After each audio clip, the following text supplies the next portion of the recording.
Welcome to the Toffee Blues, your source for all things Everton, and welcome to a show where Terry, Owen, and myself are going to be addressing the ultimate elephant in the room among many elephants in the room. And that's obviously what is going on at Everton in the boardroom, what is going on. The whole club's in a mess, and it all seems to stem from the boardroom, the ownership. What is going on? There's a weekend of absolute chaos. We'll start obviously. There's a lot to get through, isn't there? Like it's been a very eventful week, but obviously this is coming right after the Everton have released another official statement regarding the incident, about the headlock. I don't even know how to Let's word this do the properly. let's do the proper timeline. The club put out an hour before kickoff on Saturday, prior to a match where there was going to be a sit-in protest after the game, a peaceful sit-in protest, and was advertised as such against the board of directors. And then an hour before the game, the news hits all social media that the Everton directors and board will not be present at today's game because they've been instructed not to attend for security reasons. Not by police, just instructed. It didn't mention the police in it, so it must be a private security firm. Don't know what firms instruct boards of anything. Maybe they advise. I don't know, but that they would they shouldn't have attended due to safety concerns. So therefore, frame and categorise the peaceful protest as a lynch mob against the board and completely load the narrative in the media. And then a unnamed Everton source, which is what you alluded to then, James, says that Unnamed source.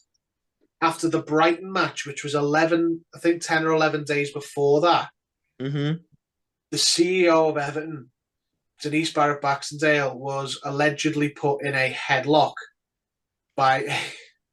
I heard it was a figure four leg lock and an ankle lock on the walls of Jericho and everything, but she was put in a headlock by an irate Everton supporter after the defeat. God, honestly, yeah, I can't. That's what came out. Take it serious. It sounds like when a kid just tries to grass someone up in school, like Miss, she put me in a headlock. It sounds the most ridiculous, ludicrous claim I've ever heard in my life. But you do have to kind of treat it with its merit. And until this BBC Radio Merseyside thread, we've just all seen it presumed just a matter of minutes before recording this video. I had no reason to not believe that didn't happen. What I do have a genuine concern of is the spin and the way it's been presented, the timing overall, to discredit genuinely concerned fans who only want the better for their football club, and I think that's the issue. But since then, but in the last few minutes, it's been heightened times 10, and I think that we can have a lot of complaints about Moshiri, and we'll talk about him, but we all know who this kind of game spinning lies. We know where all this comes from, and it comes from one man, and it's seasoned in this, and it's rotted. It's rotted within this football club since the chairman took over. How many years ago? Right. There's two things, two options here for this whole incident. We'll come on to Moshiri on TalkSport in a minute, but there's two things that could have happened. Either this headlock is legitimate, and it did happen, and a member of the board was assaulted in the ground, and the other things that they've said as well, a car was surrounded and spat on and all that. And it either happened and they didn't report it to the police. There's been no appeal for witnesses, and there's no, as of yet, released footage or anything of this incident happening. And they chose, instead of mentioning it on the day it happened or in the subsequent 10 days after, they chose to put it in their back pocket and use it at the most opportune moment to try and burst the bubble of a protest an hour before kickoff and change the mood. That is despicable. If they have done that, they've weaponized the incident, or it didn't happen and they've made up a story to try to gaslight the supporters and portray them as an angry lynch mob when they actually, at that current time, an hour before kickoff, are lining the streets to try and encourage an underperforming set of players and manager into, winning the game, giving them a big coach welcome, which we saw has a massive impact last season. So which one is it? It's either true and they've used it and weaponized it, or it isn't true and it's a heinous lie made up to try and discredit the supporters by a man who's got form for lying about and to the supporters for as long as he's been at the football club. And people tried to tell you in 2013, 2011, whenever it was. 2011, I went there. 2011, 10 years ago, people tried to tell you about this man and they didn't want to hear it. They equated him with the club itself. So if you weren't supporting him, you weren't supporting the club, and that worked a treat for him at that time. Whereas now it's decades on and his bag of tricks is not as effective anymore because this hasn't. It's worked with the media, but it hasn't divided the fan base and set the fans against each other, which is what he wanted it to do. And it's imperative, by the way, Terry, I'll just stop you there. It's imperative that we don't let that happen. Well, it hasn't worked so far because all it's done is thrown petrol on a fire because people are even more incredulous about it now. They go, not only are they running this club into the ground and having us fight relegation for a second year running and losing money every year in record numbers and failing to control an owner. Now, maybe they can't control them. We'll come on to him in a minute, but they're losing money in record numbers while the CEO's collecting business awards, losing millions of pounds every year. We were in special measures with the Premier League for our breach of financial fair play, and we're still not out of the woods for that entirely either. So they're running the club into the ground. And now he's trying to blame supporters and pin things on supporters, and it's not working because all he's doing is throwing petrol on a fire. And now I believe his position is untenable because what happens in the next game, I know they've said in that statement that the Arsenal game, the next home game, is also not attending as a high risk, but how will they be able to attend again? Are they just going to say every game's high risk until the results improve? They've had an absolute PR howler here. I don't think they'll be able to go back to the ground unless something drastic changes because they've either used a terrible incident to try and turn fans against each other and turn the media on the fan base, or they fabricated something. Neither one of them is palatable.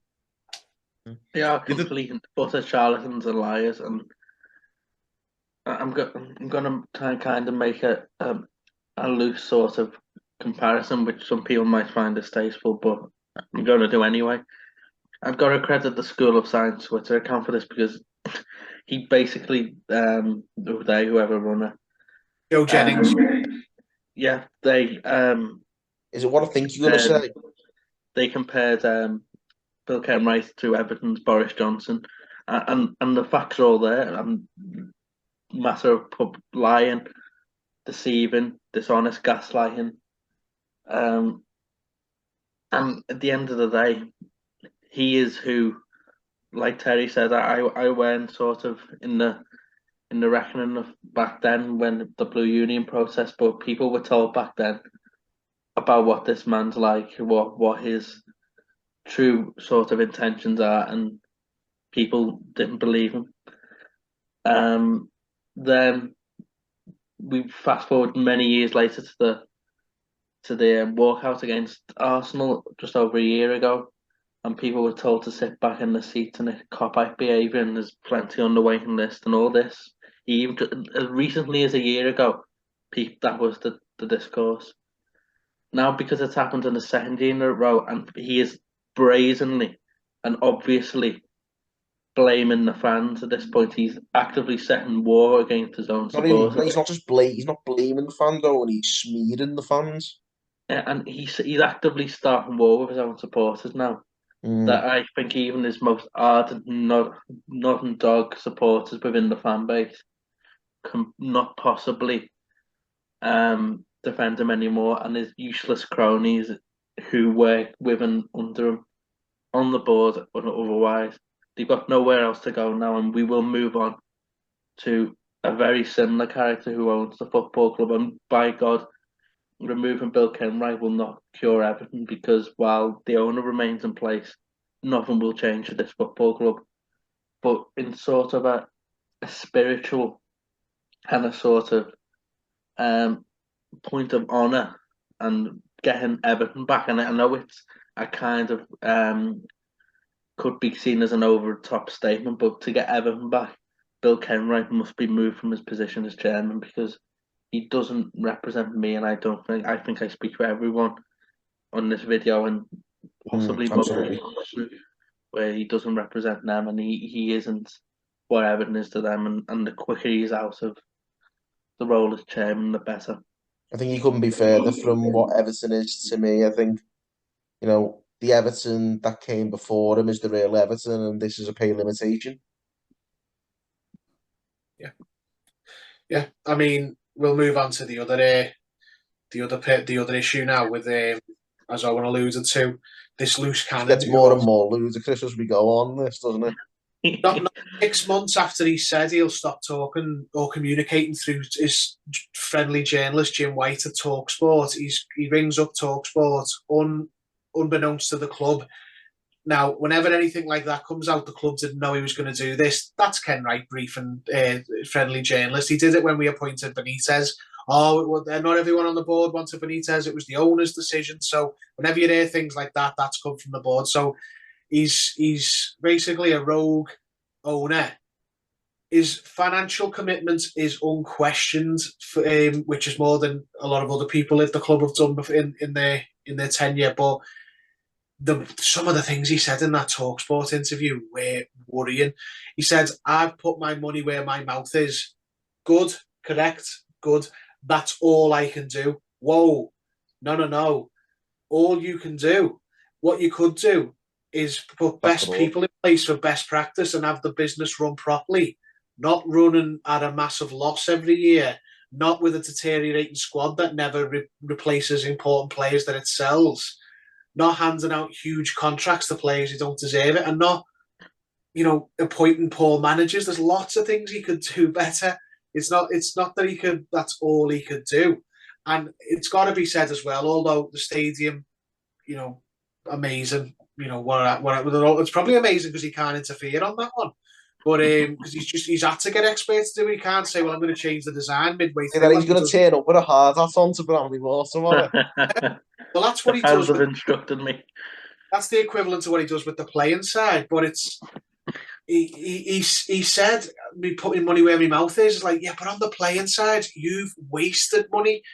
He didn't come in and build on what he inherited, which was a strong squad and a strong culture and a strong ethos at the club. He treated it like a toy. He spent 500 million, but then that's great if you don't then unpack that and go, well, he spent 100 million and 80 million of that was on shit. So he had to spend another 100 million to correct that back on a different manager. And then they bought shite and all. So then, 20 million of that was only worth spending. So therefore you've got 40 million worth of investment for a 200 million pound spend, and then on it's gone. And now here we are with a really blunt team. We should be better than Tottenham and teams like that who haven't spent anywhere near as much. But we're not even as good as Brighton and Brentford now because they run their ships properly, and we don't. And so the money thing, it's not as amazing as it sounds, because he could have had 10 times the team at a third of the cost if he just put proper people in place and then just keep all the old boys and just back managers every time he got a new one. And how often has he appointed a good one? Once, and Carlo Ancelotti. And I swear to God, that interview was alarming. Paul Diaz, friends of the channel, went on TalkSport not long after and said it's one of the most disturbing interviews he's ever heard from a football club owner. And it's true, because there's, like, Simon Jordan tried to pull him on that, going, well, you've had these Mel Morris types who've give interviews like, yeah, but at least they knew what they were doing. They were doing, wicked things. But Farhad Moshiri lives in his own world, and now it's come out via a journalist. Hopefully, it's not as grounded as it's not based in as much reality as it seems to be. But he's going to back this terrible manager even further.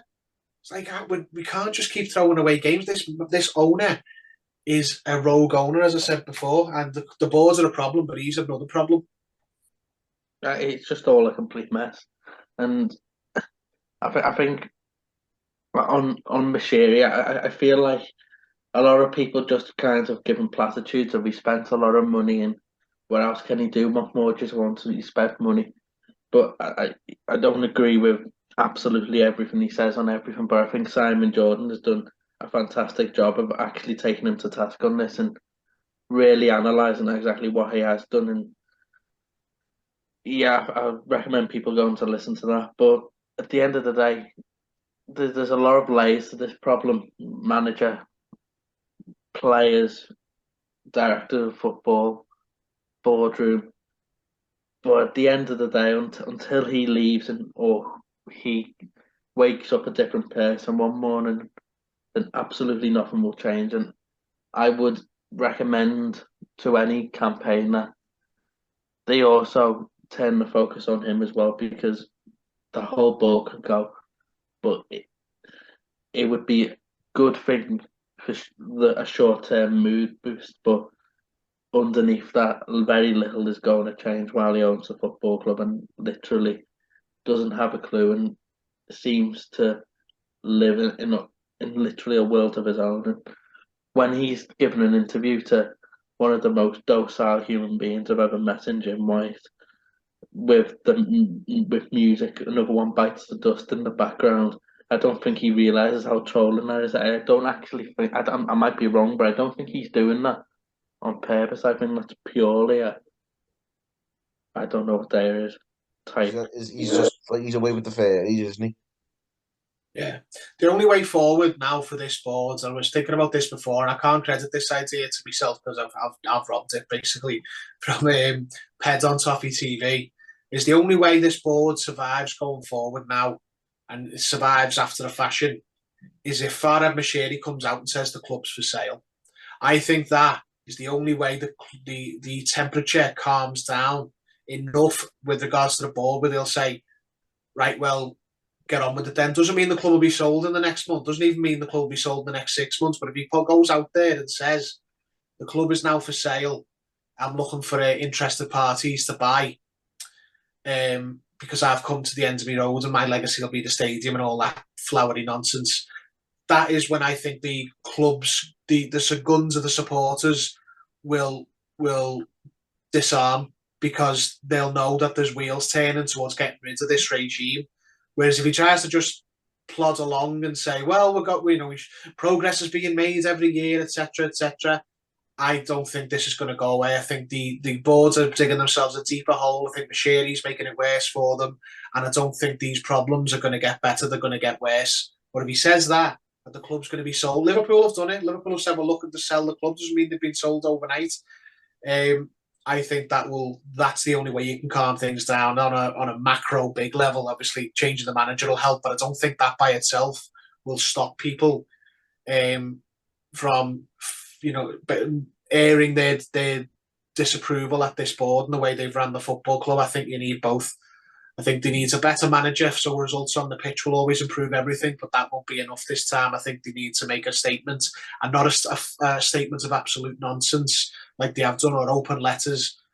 And if the club's not for sale, then I'm afraid it's not going to go away, because we can see that you're running the club into the ground. So there's only one way out of it, is to say the club's up for sale, because I think it secretly is anyway. So what harm in saying it if it is? Well, it clearly is, because Peter Kenyon and his gang of tire kickers, they weren't sniffing around for nothing. They had no intention of ever buying the club. I do believe that, but they were there for a reason. And I think if a deal could be made, it would be made, and I think it would be the best for everyone, to be honest. And we could move on and try, and it would be short-term pain still, because they've left a lot of mess behind. But I think with the right sort of stability on the pitch and just slow, steady plan off the pitch and how we can improve the business. Because at the moment, Terry said a number of times, we're hemorrhaging money every year. If we get that back to zero, we're not losing any money, and we see some stability on the pitch. I think that the temperature will cool, but it will only cool now when these people go, because they've caused so much hate and division Look, that I let's just don't see them turning ever around let let themselves. let's be straight. It's like Everton fans know the stuff. They're not stupid. Everton fans will their moods will lift when they can see tangible improvement.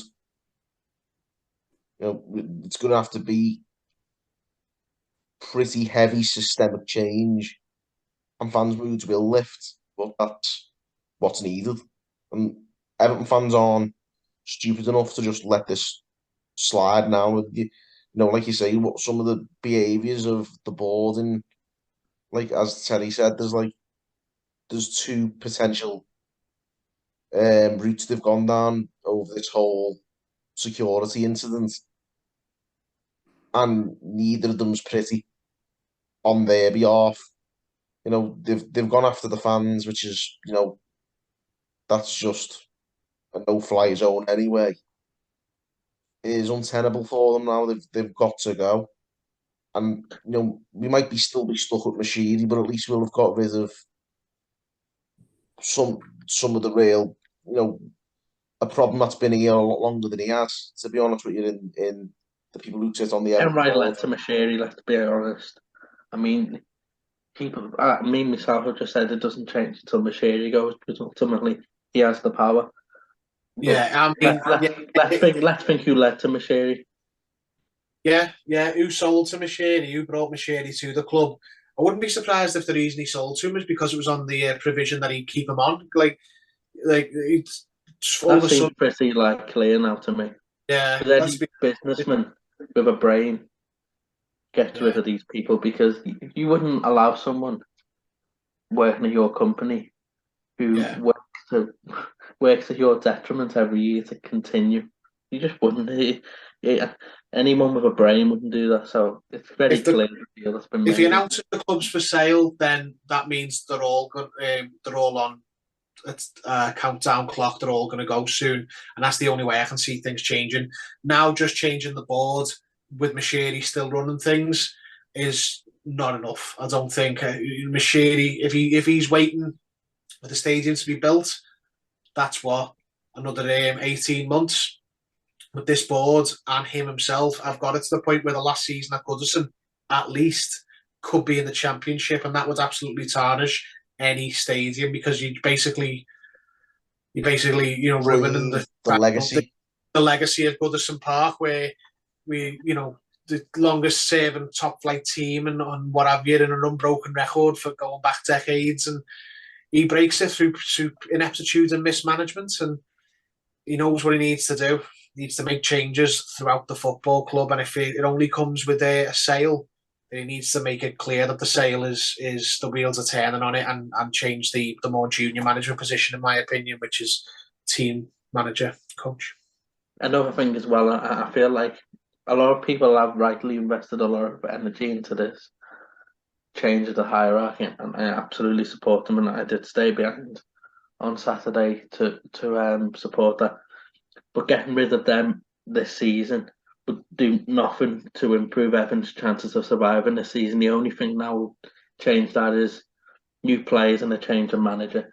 So Manager, definitely. split focus, completely laser focus on both, and people, because apparently we decide when managers come and go, people have to start making their feelings clear about Frank Lampard. Absolutely. But there's got to be, the whole clamour for Lampard. I think Moshiri was suggesting that we were clamouring for Lampard, but we were only doing that, I think, because the alternative was Vitor Pereira. Yeah, I still have no opinion on the subject.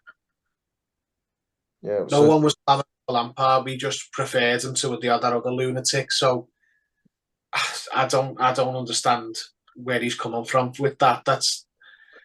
every single manager he's sacked too late, and he's going to do it again. So I act like he's this sack happy manager. He doesn't sack them too easily. He appoints them too easily. He's appointed absolute crabs, so then therefore has to sack them down the line. That's not a problem with like, oh, he didn't stick with them. I've had people telling me on Twitter that Roberto Martinez and Marco Silva needed more time. They both got more than they deserved. Marco Silva has done well at Fulham, but his time had definitely run out for Everton. And Yeah. Roberto Martinez stayed 18 months too long, in my opinion. And this kind of like stardust and fixated on appointing managers worries me that he wouldn't appoint a Sean Dyche because that's like too sensible and too boring in his head. He feels like he seems to me like a bit of a thrill seeker, and that just wouldn't do it for him. We're going to try and appoint them. No. And then end up with Rooney because he's got nowhere else to go. But that's like a big name, and he loves the fact that everyone's from Liverpool on the board. So I'm sure Wayne will take a box All for right, him as well. everything's okay as long as the people who work for the club are local. That's another one. What kind of positive is that in running a company? Do you live a few minutes of their office? Bill Kenwright lives in London, so he's not even like, what are you talking about? Like, It's a complete mess, and I think we all agree, and as a channel, we all agree that that change must happen. In every facet.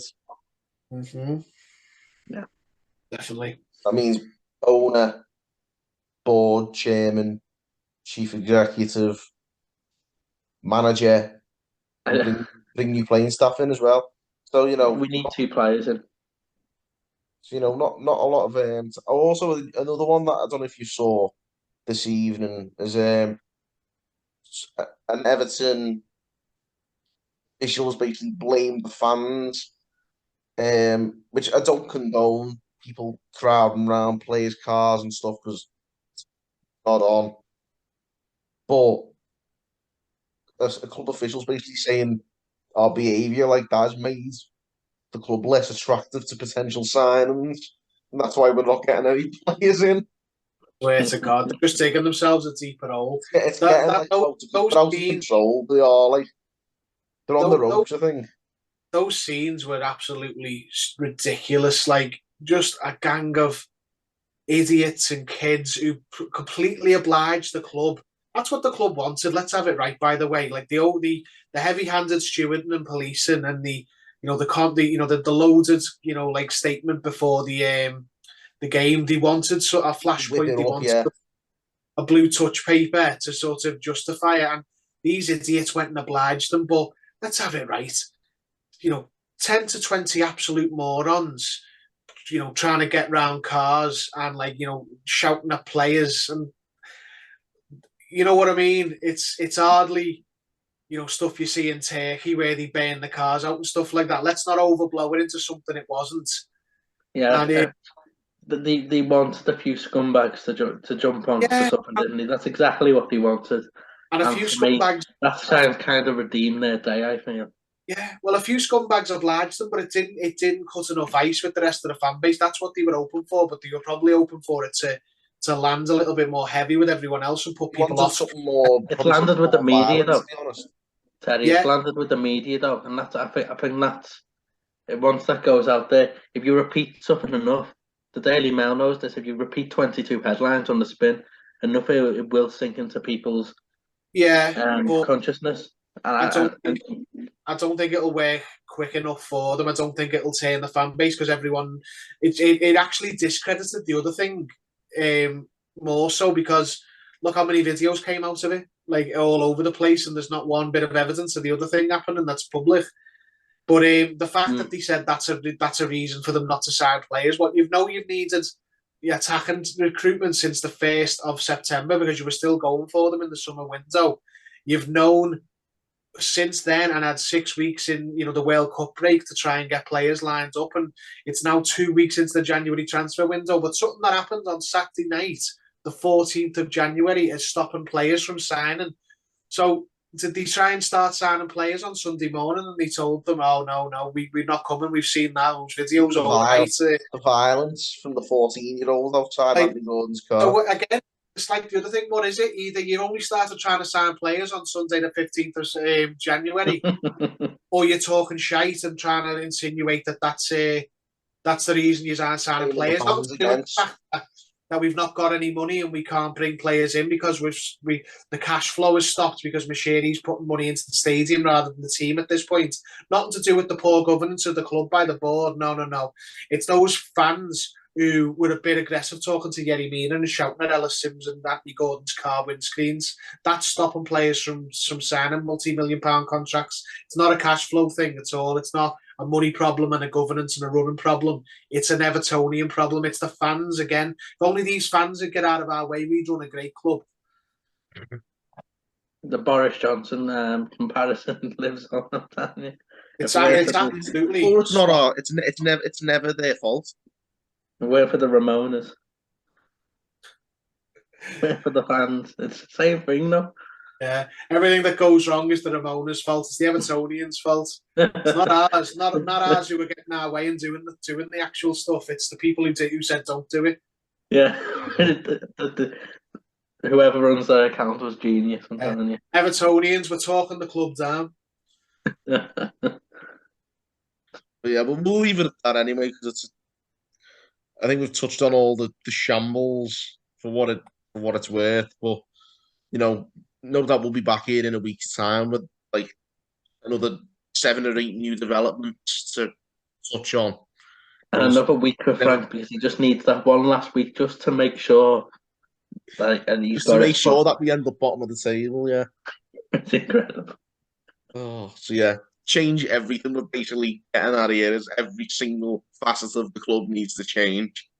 And Owen was saying, like I think the campaigns do need to include Farhad Moshiri selling up as well now, and I think that has been mooted. I'll be honest. I'm involved in some of the campaigns myself, and I know that has been sort of touched on that. It wants to include convincing Moshiri to sell up as well because it is doing just as much damage now. But definitely, the campaigns. I think it's only gonna get stronger. I think after the events of this weekend, and the push for change is going to be more and more. There's more and more of a case for it as a result of this weekend, both the off the field behaviour and the result as well. So, definitely keep getting behind the campaign. And as Terry said, it's important that the fan base doesn't get divided. We need to sort of remain united behind the campaign for change, and we all want Everton to be better. So, as we've basically just said over the course of the last half an hour or whatever, we've been talking, just basically change everything. Let's just change everything and let's do whatever we need to do within reason to achieve it. Because God forbid, this is going to be a long season. Honest to God. We'll leave it at that anyway, guys. Let us know your opinions on the chaos and the debacles. Drop us a comment. Give this video a like and subscribe for more content. Until next time, guys, thank you for tuning in on the Toffee Blues.